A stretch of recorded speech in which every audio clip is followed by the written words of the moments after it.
প্রিয় শিক্ষার্থীরা, আজকে সমাজকর্ম অর্থনীতি হিসাব বিজ্ঞান বিভাগে অনার্স দ্বিতীয় বর্ষের কম্পিউটার তথ্য প্রযুক্তি ক্লাস সেকেন্ড ক্লাস নেব। গত ক্লাসে তোমাদের বাইনারি সংখ্যা পদ্ধতি সম্পর্কে ধারণা দিয়েছিলাম, একটা অঙ্ক দেখেছিলাম যে দশমিক থেকে বাইনারিতে কিভাবে রূপান্তর করে। আজকে আমরা দেখব দশমিক থেকে অক্টালে কিভাবে রূপান্তর করে। দশমিক থেকে অক্টালে রূপান্তরের ক্ষেত্রে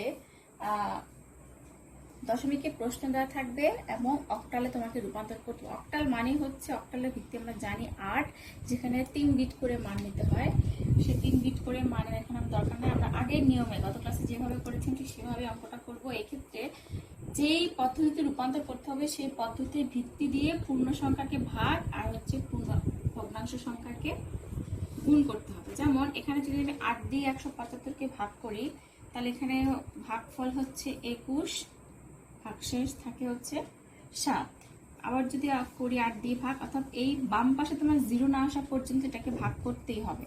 তাহলে এখানে হচ্ছে 8 দুগুণে 16, হাতে থাকে হচ্ছে 5, অর্থাৎ ভাগশেষ হচ্ছে 5। এরপরের বারে 8 দিয়ে ভাগ করার ফলে এখানে হচ্ছে যা দিয়ে আমরা ভাগ করব সেটা হচ্ছে বড়, আর যাকে ভাগ করব সে হচ্ছে ছোট, যার কারণে ভাগ যাবে না। এর জন্য এখানে 0 চলে আসবে, কিন্তু 2 তো ভাগ যায়নি, 2টা রয়ে গেছে, সেজন্য এই 2টা তখন বাইরে চলে আসবে। আর তোমরা জানো যে পূর্ণ সংখ্যার ক্ষেত্রে অ্যান্সার লিখতে হয় নিচ থেকে উপরের দিকে, অর্থাৎ এখানে আমার উত্তর হচ্ছে 257 এবং ব্র্যাকেটের বাইরে অবশ্যই 8 লিখতে হবে। এরপর আসো দশমিকের ক্ষেত্রে। দশমিকের ক্ষেত্রে যখন আমরা গুণ করব 8 দিয়ে, 5 8 40, হাতে থাকে 4, 8 8 8 4 হচ্ছে 12, 12 2, হাতে থাকে 1। খেয়াল করো, দশমিকের পরে 2 ঘর কিন্তু আমাদের পূরণ হয়ে গেছে, হাতে যে 1 রয়ে গেছে সেটা কিন্তু অতিরিক্ত সংখ্যা বা ক্যারি বিট, সেটা এখন আমাদের বাইরে চলে আসবে। অ্যাটলিস্ট আমরা 3 থেকে 5 ঘর পর্যন্ত দশমিকের ক্ষেত্রে গুণ করব। 1 ঘর হয়ে গেছে, দ্বিতীয় ঘর গুণ করছি, 8 0 0, 8 2 16, 6, হাতে থাকে 1, বাইরে। এরপর আবার করব 8 0 0, 6 48, 1, হাতে থাকে 4। চাইলে এই গুণ কিন্তু সারা দিন ধরে করা যায়, কিন্তু একটা জায়গাতে আমাদের থামতে হবে, এই জন্য আমরা 3 ঘর পর্যন্ত করে থেমে গেছি, আর করব না। এটা কন্টিনিউয়াস প্রসেস, চলতেই থাকবে। আর এখানে ভগ্নাংশের ক্ষেত্রে অ্যান্সার লিখতে হয় উপর থেকে নিচের দিকে, সেক্ষেত্রে হবে দশমিক, যেহেতু ভগ্নাংশের অক্টাল মান বের করবো সেজন্য শুরুতে দশমিক হবে 0.114, আর উত্তর লিখতে হবে এভাবে যে সুতরাং 175.15, এটা দশমিকে ছিল, এখন অক্টালে প্রকাশ করার পরে এটার মানটা হয়ে গেছে 257.114। এটাই হচ্ছে অক্টাল থেকে দশমিকে রূপান্তর করার নিয়ম। তোমরা হচ্ছে যে বইয়ে এই ধরনের অনেকগুলি এক্সাম্পল দেওয়া আছে, তোমরা এক্সাম্পলগুলো দেখে দেখে অন্তত প্রতিটা নিয়মে 3টা করে অঙ্ক করবে বাসায়, তাহলে প্র্যাকটিস হয়ে যাবে। এরপরে আমরা দেখবো যে দশমিক থেকে কিভাবে হেক্সাডেসিমালে প্রকাশ করে। নিয়ম কিন্তু একই, শুধুমাত্র পার্থক্য হচ্ছে যে যেই পদ্ধতিতে রূপান্তর করতে বলবে সেই পদ্ধতির ভিত্তি দিয়ে ভাগ এবং গুণ করতে হবে। এখন আমরা দেখবো হেক্সাডেসিমাল। আমরা জানি যে হেক্সাডেসিমালের ভিত্তি হচ্ছে 16। যেমন আমরা যদি হেক্সাডেসিমালের ক্ষেত্রে যে এরকম ধরি, একটু বড় সংখ্যা নেই, 398.50, এটাকে যদি আমরা দশমিক থেকে হেক্সা প্রকাশ করতে যাই, সেক্ষেত্রে কি করব, 398কে 16 দিয়ে প্রথমে ভাগ করব, 16 দিয়ে ভাগ করব, কারণ হেক্সাডেসিমালের ভিত্তি হচ্ছে 16। তাহলে 16 দিয়ে যদি আমরা ভাগ করি, 16 398 মধ্যে কয়বার যায়? 16 398 মধ্যে যায় হচ্ছে 16 দুগুণে 32, 4 24 বার, আর হাতে থাকে হচ্ছে 14। এরপর আবার দিব 16 একে 16, হাতে থাকে হচ্ছে 8। এরপর এবারে আর যায় না, 0, এই 1 বাইরে চলে আসবে, এবং এটা অ্যান্সার হচ্ছে 1 8 14। এটা কিন্তু 14, এটা কিন্তু কোনোভাবেই আলাদা করে 1 বা 4 না, কারণ আমরা জানি যে হেক্সাডেসিমালে আলাদা একটা মান থাকে, সেই মানটা আমাদের এখানে হেক্সাডেসিমালে দেখাইতে হবে। যেমন এখানে 1 একাই ছিল, তাহলে হেক্সাডেসিমালে 1 মানে 1, 8 একাই ছিল, 8 মানে 8, কিন্তু এখানে 14 একসাথে, এটা কিন্তু 1 আর 4 না। আমরা জানি 14 হেক্সাডেসিমালের মান হচ্ছে ই, তার মানে আমার এখানে হেক্সাডেসিমালের ভ্যালু হচ্ছে 18E। এরপর আমরা করব দশমিকেরটা, দশমিক হচ্ছে 0.50, এটাকে 16 দিয়ে গুণ করবো। এটা ভেঙে ভেঙে করতে গেলে দুইবার গুণ করতে হবে, যে একবার 6 দিয়ে 50 গুণ করতে হবে, আবার 1 দিয়ে গুণ করতে হবে। আমরা যেটা করবো যে ক্যালকুলেটারে সরাসরি 50কে 16 দিয়ে গুণ করে মান বসাবে। 50কে 16 দিয়ে গুণ করলে মান হয় হচ্ছে তোমার 00.8, অর্থাৎ দশমিকের পরে 2 ঘর আবার ফিল আপ হয়ে গেছে, হাতে যে অতিরিক্ত সংখ্যা ছিল সেটা বাইরে চলে আসছে। এখন খেয়াল করো, এখন কিন্তু বলেছিলাম যে দশমিকের ভগ্নাংশের ক্ষেত্রে গুণটা আমরা অ্যাটলিস্ট 3 ঘর পর্যন্ত করবো, কিন্তু এখানে খেয়াল করো, এখানে দশমিকের পরে 0 আসছে। এখানে আমরা যতবারই গুণ করে নেব প্রত্যেকবারই মান কিন্তু 0 হবে। এক্ষেত্রে কিন্তু আমাদের 1 ঘর করলেই হয়ে যাবে। আর আমার এখানে অ্যান্সার হচ্ছে 0.8। সুতরাং 398.50 হেক্সাডেসিমাল মান হচ্ছে 18E.8। এটা হচ্ছে অ্যান্সার, দশমিক থেকে হেক্সাডেসিমালে রূপান্তরের উত্তর। এরপরে যে নিয়মটা আমরা দেখব, এটা তোমাদের জন্য ইম্পর্টেন্ট, প্রায় পরীক্ষা আসে, ক নাম্বার প্রশ্নে আসে, ক নাম্বার প্রশ্নেও আসে, আবার বড় প্রশ্ন লেজের মতো করেও আসে।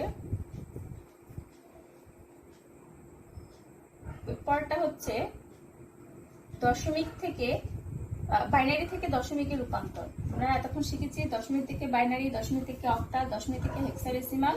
এখন আমরা দেখবো যে দশমিক থেকে কিভাবে বাইনারি থেকে কিভাবে দশমিকে রূপান্তর করা হয়। বাইনারি থেকে দশমিক,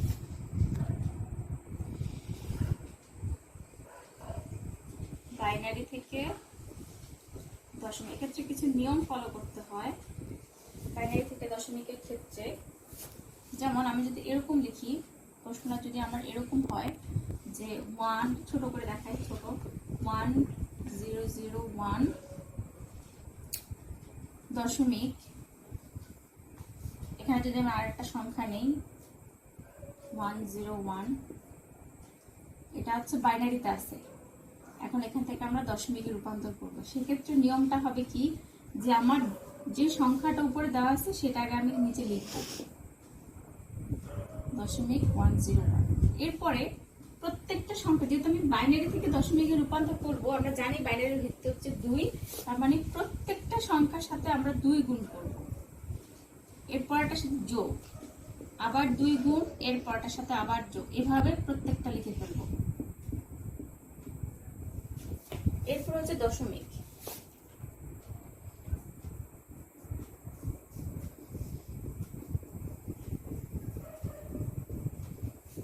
এক্ষেত্রে একটা নিয়ম ফলো করতে হয়।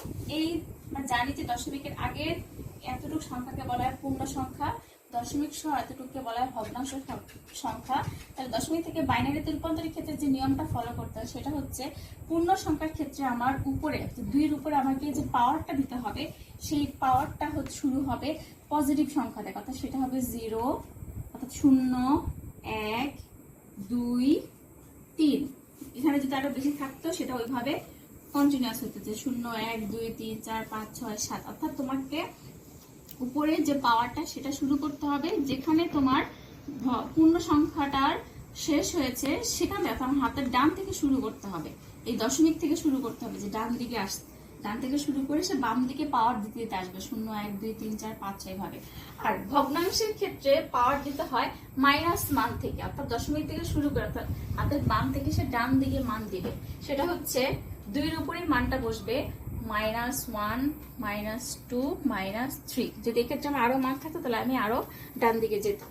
এখন আমি পূর্ণ সংখ্যা এবং ভগ্নাংশের মান আলাদা করে করে বের করবো। যেমন এখানে 1, আমরা জানি যে 2 এর উপরে 3 থাকলে কত হয় 8, এটা কিন্তু 3 দুগুণে 6 না, এটার নিয়মটা হচ্ছে এরকম যে 2 3 বার গুণ, 2 3 বার গুণ মানে কিন্তু 4, 2 দুগুণে 4, 4 দুগুণে 8। তোমরা যে ভুলটা করো যে 2 এর উপরে 3 মানে গুণ করে ফেলো যে 3 দুগুণে 6, সেটা কিন্তু না। আচ্ছা, এরপরে যোগ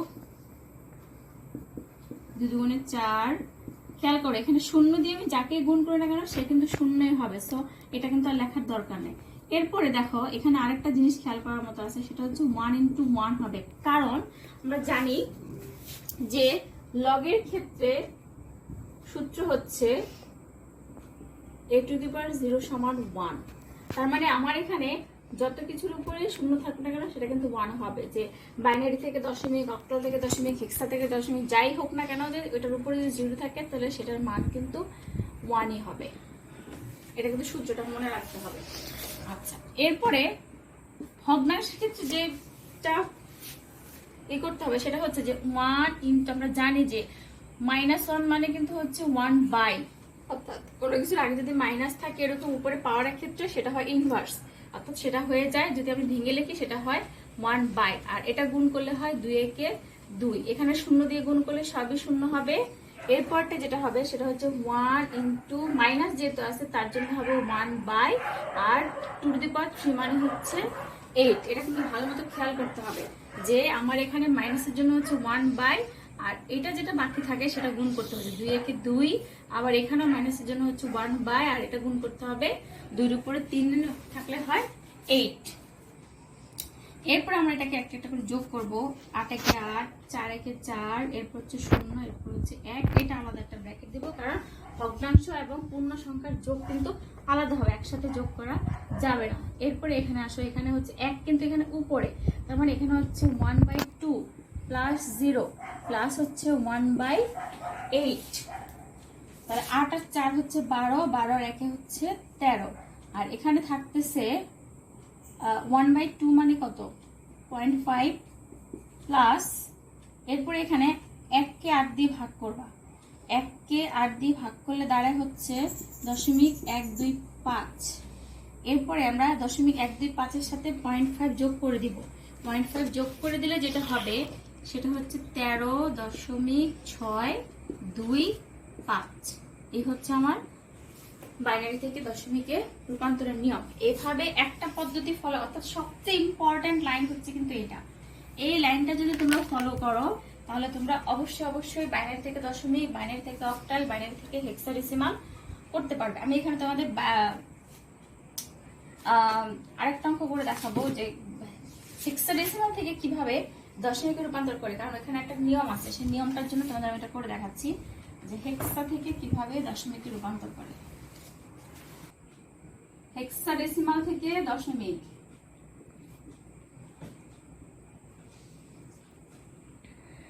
প্রশ্নটা হচ্ছে হেক্সাডেসিমালে হচ্ছে একটা প্রশ্ন, ধরো 9AF.8, এটা থেকে আমরা দশমিকে রূপান্তর করব। ঠিক আছে, তাহলে দশমিকে রূপান্তরের ক্ষেত্রে সেম ভাবে আমরা এই প্রশ্নটাকে লিখে নিব 9AF.8।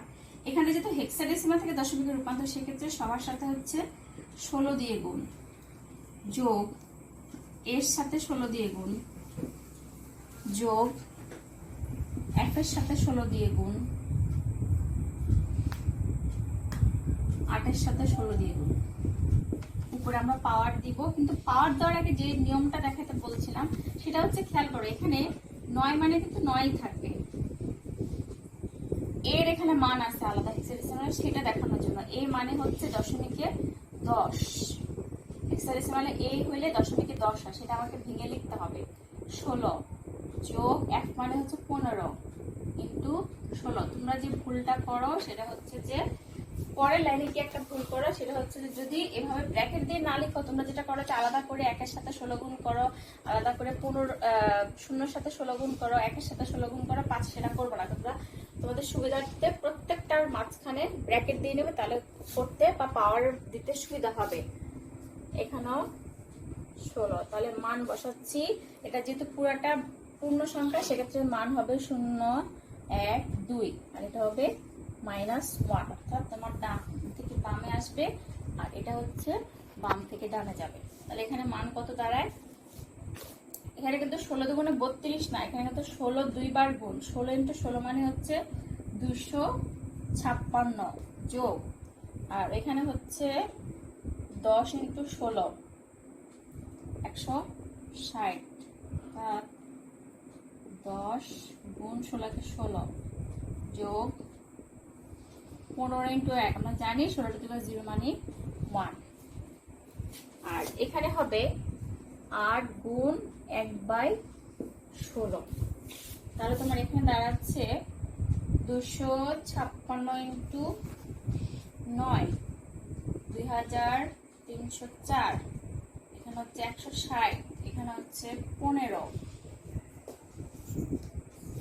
আর এখানে হচ্ছে 8/16, তার মানে হচ্ছে এখানে পুরোটা যোগ করলে হচ্ছে 2479 দশমিক, ওটা হচ্ছে 0.5 বা 50 লেখা যায়, 0.50 হচ্ছে হেক্সাডেসিমাল থেকে দশমিকে রূপান্তরের নিয়ম। আচ্ছা, এরপরে তোমাদের যে নিয়মটা দেখাবো সেটা হচ্ছে যে বাইনারি থেকে কি করে অক্টাল সংখ্যায় রূপান্তর করা যায়। দেখো, বাইনারি থেকে অক্টাল কি করে করতে হয়, একটা তোমাদের কাছে বাইনারির মান দেওয়া থাকবে। যেমন ধরো আমার কাছে আছে এরকম 1101000 দশমিক 010110, এরকম একটা বাইনারি মান দেওয়া আছে। এখান থেকে আমরা এখন অক্টালের মান বের করবো। সেটা কিরকম, সেটা একদমই সহজ। আমরা যে প্রশ্নটা দেওয়া আছে সেটা আগে এখানে লিখে নিব, 110100.0101110। এক্ষেত্রে যেহেতু অক্টালের মান প্রকাশ করতে বলছে, সেই জন্য আমরা জানি যে অক্টালের ভিত্তি 8, সেই 8 হইতে হলে আমার 3 বিট প্রয়োজন। অর্থাৎ যখন আমার n এর মান 3 হবে, তখন টু টু পাওয়ার n এর সূত্রে টু টু পাওয়ার 3 সমান 8 হবে। তার মানে এখানে আমার বিট সংখ্যা হচ্ছে 8।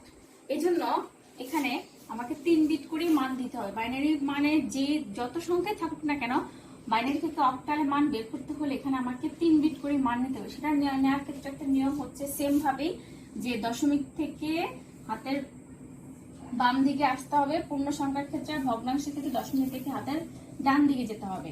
তাহলে আমরা এখানে 3 ঘর করে নেই, হাতের ডান দিক থেকে বাম দিকে এ হচ্ছে 3 ঘর, এ হচ্ছে 3 ঘর, আবার এখানেও এ হচ্ছে 3 ঘর, এ হচ্ছে 3 ঘর। এখন কথা হচ্ছে যে কোনো কারণে যদি আমার এখানে সেম তিনটা করে ঘর না থাকে, তাহলে আমি কি করবো। ধরো আমার এখানে 3টা ঘর নাই, আমার এখানে আছে 2টা ঘর, ঠিক আছে। তাহলে আমরা এখান থেকে যখন নেওয়া শুরু করবো, তোমরা কিন্তু ভুলেও একদম পুরোটা ডান দিক থেকে নিবে না। ভগ্নাংশের ক্ষেত্রে ভগ্নাংশ থেকে শুরু করে, অর্থাৎ ভগ্নাংশ থেকে শুরু করে বাম থেকে ডানে যাবে, আর পূর্ণ সংখ্যার ক্ষেত্রে দশমিক থেকে ডান থেকে শুরু করে বামে আসতে হবে। তাহলে যেমন ধরো এখানে আমার 3 ঘর করে নেওয়ার পর এখানে এখন সেখানে একাই আছে, আমার কিন্তু দরকার 3 ঘর। তাহলে সেক্ষেত্রে আমি কি করব, অবশ্যই ভগ্নাংশের ক্ষেত্রে হাতের ডানে আমি 2টা শূন্য যোগ করব। আবার সেম ভাবে যদি আমার এখানে শুধু শূন্য থাকে, সেক্ষেত্রে আমি কি করব, এখানে তো আমার 3 ঘর প্রয়োজন, কিন্তু এখানে আছে শুধু 1 ঘর, সেজন্য আমি হাতের বামে আরো 2টা শূন্য যোগ করব। কিন্তু এই অঙ্কের ক্ষেত্রে আমার যোগ করা দরকার নেই, কারণ এই অঙ্কে আমার অলরেডি প্রত্যেকটা জায়গায় 3 ঘর করে আছে। এখানে ছিল কত, 010110। এখন আমরা ওই 4 থেকে এই বাইনারি মান থেকে অক্টালের মান বের করব। 1 আর 0 এই মানগুলি কিন্তু মুখস্থ করে ফেলবা। 110, 110 মানে হচ্ছে 6, 100 মানে হচ্ছে 4, 010 মানে হচ্ছে 2, 110 মানে হচ্ছে 6। অর্থাৎ আমার অক্টালে বাইনারি থেকে অক্টালে মান হচ্ছে 64.26। তোমরা এক্ষেত্রে আরেকটা জিনিস খেয়াল করবা, যে অক্টালে আমরা জানি অক্টালের ভিত্তি 8, সেক্ষেত্রে আমার সংখ্যাটা হচ্ছে 0 থেকে 7 পর্যন্ত। অর্থাৎ আমার যে অক্টালের মান বের হবে সেটা অবশ্যই 0 থেকে 7-এর মধ্যেই হবে, 7-এর বাইরে কখনোই যাবে না। 7-এর বাইরে মান বের হলে বুঝতে হবে যে তোমার অঙ্কে ভুল আছে, ঠিক আছে। তোমরা এইভাবে বাইনারি থেকে অক্টাল, বাইনারি থেকে হেক্সাডেসিমাল এগুলি সব করে ফেলবো। আগামী ক্লাসে আশা করি তোমাদের আমি সেগুলি দেখাই দেব। তোমরা ক্লাস কন্টিনিউ রাখবে। ধন্যবাদ সবাইকে।